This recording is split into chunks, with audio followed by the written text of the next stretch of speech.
আপোনাক কথা কোৱাৰ কোনো অধিকাৰ নাই, আপোনাক কথা কোৱাৰ কোনো অধিকাৰ নাই। গতিকে কৈছোঁ, মই এজন ভিক্টিম বুলিয়ে কোৱা নাই। জুবিনো মোৰ এজন ভাল বন্ধু আছিল, যদিও মোৰ ঘনিষ্ঠ নাছিল। আৰু জুবিনৰ বিষয়ে পৰেশ বৰুৱাক এইবাৰ উভতি ধৰিলে এজন ব্যক্তিয়ে।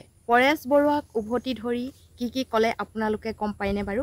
পৰেশ বৰুৱাৰ কথা কোৱাৰ কোনো অধিকাৰ নাই। পৰেশ বৰুৱাই কথা নকলেই আমি ভাল পাওঁ, কাৰণ এজন হাবিত থকা মানুহে, লুকাই লুকাই থকা মানুহে আনক কি ন্যায় দিব পাৰিব? পৰেশ বৰুৱা এতিয়া বিজেপি চৰকাৰ তলত থকা মানুহ।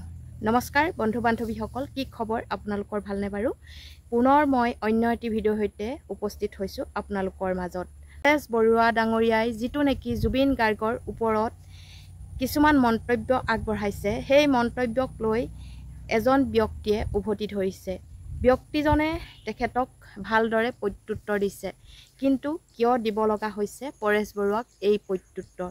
সকলোৰে ক্ষেত্ৰত কিন্তু পৰেশ বৰুৱাই সুশৃংখলাৰভাৱে কথা কৈ অহা আমি শুনিছিলোঁ। সৰুৰে পৰা আমি আলফা স্বাধীনে ভাল ডিচিশ্যন, ভাল এটা সুবিচাৰ কৰে বুলি শুনি আহিছিলোঁ। কিন্তু জুবিন গাৰ্গৰ ক্ষেত্ৰত কিয় পৰেশ বৰুৱা নিমাত হৈ আছিল? আৰু নিমাত হোৱাৰ আঁৰৰ কাহিনী আপোনালোকে হয়তো জানিলে আচৰিত হ'ব।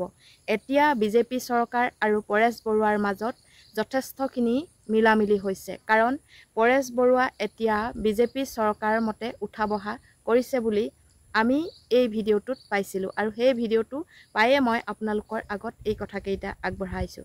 আৰু মই আপোনালোকক এই স্ক্ৰীনশ্বট অকণমান লগাই দিছোঁ, আপোনালোকে নিশ্চয় শুনিলে গম পাব। বলকচোন তেন্তে কিনো পৰেশ বৰুৱা দেৱক ক'লে সেই কথাকেইটা শুনি লওঁ। আপোনাক কথা কোৱাৰ কোনো অধিকাৰ নাই, আপোনাক কথা কোৱাৰ কোনো অধিকাৰ নাই। গতিকে কৈছোঁ, মই এজন ভিক্টিম বুলিয়ে কোৱা নাই। জুবিনো মোৰ এজন ভাল বন্ধু আছিল, যদিও মোৰ ঘনিষ্ঠ নাছিল। আৰু জুবিনৰ বিষয়ে আমিও জানো, কিন্তু আপুনি জুবিনক কিন্তু বৰ ভাল নাপাইছিল।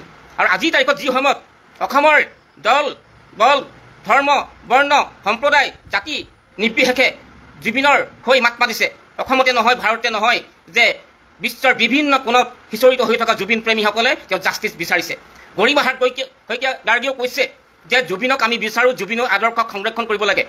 জুবিনৰ আদৰ্শৰাজি সংৰক্ষণ কৰিব লাগে, আমি মানি চলিব লাগে। জুবিনে এখন শান্তি আৰু সম্প্ৰীতিৰ, সম্প্ৰদায়বিহীন, ধৰ্মবিহীন, বৰ্ণবিহীন এখন সমাজ বিচাৰিছিলে।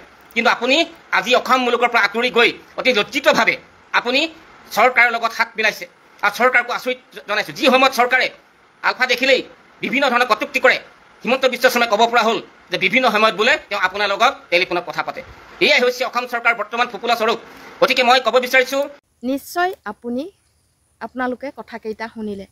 এই কথাকেইটা শুনি আপোনালোকৰ বাৰু মনত কি খেল খেলাইছে? আমি পৰেশ বৰুৱাৰ পন্থীক, আলফা পন্থীক সঁচাকৈ সুবিচাৰ বা সুবিবেচনা কৰে বুলি ভাবিছিলোঁ, কিন্তু জুবিন গাৰ্গৰ ক্ষেত্ৰত তেওঁ কিয় নিমাত হৈ আছিল সেই কথাষাৰ এই ব্যক্তিজনৰ মুখেৰে নিশ্চয় শুনিবলৈ পোৱা গৈছে। তেওঁ যে এতিয়া বিজেপি চৰকাৰৰ লগত মিলা মিছা হ'বলৈ গৈ আছে, সেই গতিকে তেওঁ কোন পক্ষে কথাষাৰ ঢাল লৈছে নিশ্চয় গম পাইছে চাগৈ। সেয়েহে মই মোৰ চেনেলত এই ভিডিঅ'টো আগবঢ়ালোঁ। ভাল লাগিলে লাইক, কমেণ্ট আৰু শ্বেয়াৰ কৰিবলৈ নাপাহৰিব।